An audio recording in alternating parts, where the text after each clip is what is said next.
머리 꼽대기에서 춤춰 you dumb dumb.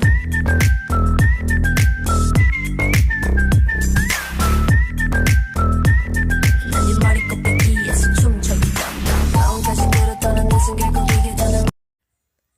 Assalamualaikum, apa kabar kalian hari ini? Semoga kita semua dalam keadaan sehat walafiat. Semangat sehat, semangat belajar.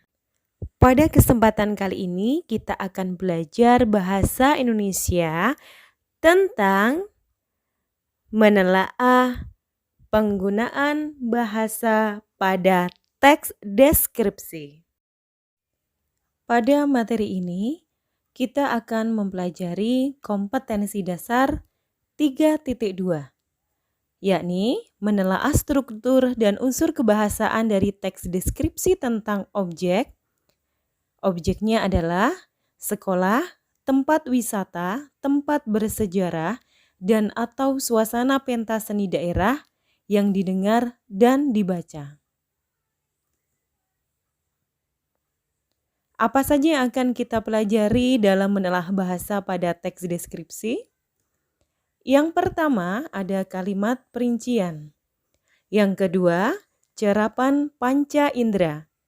Ketiga, kata dasar, yakni kata dasar yang berawalan huruf K, P, T, dan S. Keempat, sinonim. 5, kata depan, di, ke, dari, pada. 6, kata khusus.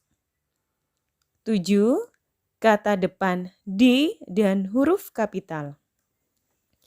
8, majas. Dan yang ke-9 atau yang terakhir adalah pilihan kata bervariasi. Selanjutnya kita akan membahas satu persatu mengenai menelaah bahasa dalam teks deskripsi. Berikut contoh-contohnya. 1. Kalimat perincian. Kalimat yang digunakan adalah ibuku orang yang baik. Maka kalimat perincian untuk menjelaskan kalimat ibuku orang yang baik adalah dia berusaha menolong semua orang. Dia ramah dan tutur katanya lembut kepada siapa saja. Pembahasan yang kedua, cerapan panca indera. Dalam pembahasan cerapan panca indera ini ada yang kita bahas adalah panca indera penglihatan atau mata. Ya, ini seolah-olah kita melihat. Contoh kalimatnya, pantai panjang dengan pasir putih. Berarti dalam kalimat tersebut muncul adanya cerapan panca indera bahwa kita itu ketika berada di pantai panjang itu melihat pasir yang berwarna putih. Kemudian panca indera yang kedua adalah seolah mendengar, berarti panca indera telinga di sini. Contoh kalimatnya, debur ombak pantai terdengar berirama. Berarti di sini ada kata-kata terdengar berirama. Kata tersebut memunculkan adanya panca indera bahwa kita itu seolah mendengar bahwa debur ombak yang berada di pantai itu berirama. Nah, selanjutnya adalah seolah merasakan. Contoh kalimatnya adalah udara sangat terasa segar. Nah, di sini kata kuncinya adalah kata terasa segar. Jadi sangat dirasakan ya bahwa udara itu rasanya segar. Selanjutnya pembahasan yang ketiga adalah kata dasar. Kata dasar yang huruf pertamanya itu adalah huruf K, P, T, S. Nah, ini ada contoh kalimat, pantai Karimun Jawa sungguh memesona. Dari di sini yang kita bahas adalah kata memesona. Kata memesona memiliki kata dasar pesona. Berarti masuk ya pada kata dasar yang kita sedang bahas. Huruf pertamanya adalah P. Kemudian mendapatkan awalan me. Nah, ini huruf P itu luluh menjadi M karena setelah adanya awalan men diikuti oleh kata dasar yang diawali dengan huruf P. Maka huruf yang di depan hurufnya P luluh. Kemudian ada kata kunci yang lainnya. Kenapa bisa luluh? Ini huruf keduanya adalah vokal. Vokal itu kebetulan di sini adalah huruf E. Huruf vokal itu A, I, U, E, O. Kata memesona dari kata dasar pesona mendapatkan awalan menjadi memesona. Selanjutnya yang keempat adalah sinonim. Atau sering kita mendengar sinonim itu adalah persamaan kata. Di sini ada contoh kata indah, maka sinonimnya adalah dari kata indah. Persamaan dari kata indah adalah elok, permai, molek. Kemudian jika dibuat pada kalimat, pantai bersih dengan buih-buih putih, bergradasi abu-abu dan kombinasi hijau, sungguh elok. Selanjutnya kita membahas yang kelima adalah kata depan. Kata depan adalah ada kata di, dari, pada, ke. Contoh pada kalimat di sini kata depan di. Drama tari kolosal Arya dipentaskan di area Monas. Ini sambil diperhatikan, di sini adalah kata depan yang dibahas adalah kata depan di. Di sini ada dipentaskan di area. Sama-sama depannya di. Tetapi yang membedakan pada kata depan adalah penulisannya dipisah. Jadi kata depan yang digunakan pada kalimat tersebut terdapat pada kata di area. Begitu.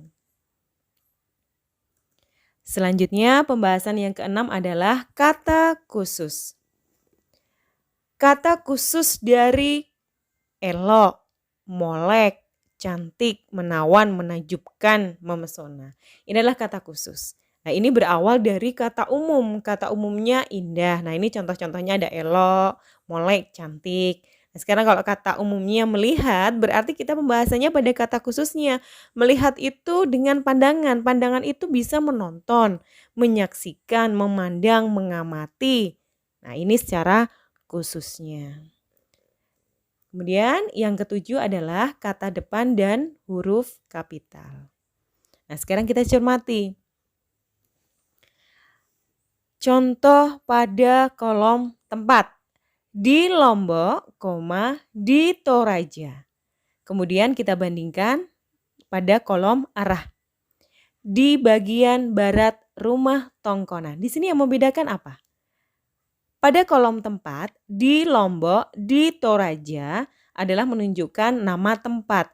Maka penggunaan kata depan di ketika diikuti oleh kata yang menghubungkan tempat, maka nama tempat tersebut menggunakan huruf kapital. Nah ini berbeda kalau penggunaannya kata di arah, di bagian barat.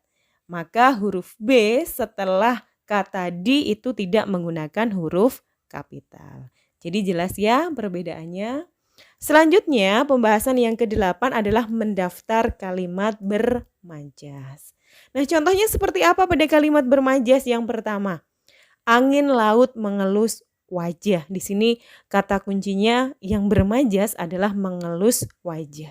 Sebenarnya apa sih ini majas? Majas itu adalah sebuah kata-kata yang banyak kiasannya, bukan makna sebenarnya.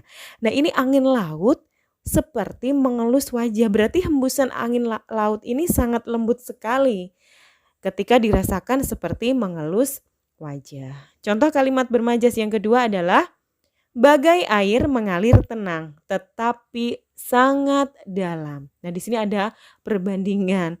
Di sini kata kunci dari bermajas, kalimat bermajasnya adalah kata bagai. Berarti kan seperti air tenang, airnya tenang tetapi sangat dalam. Gitu.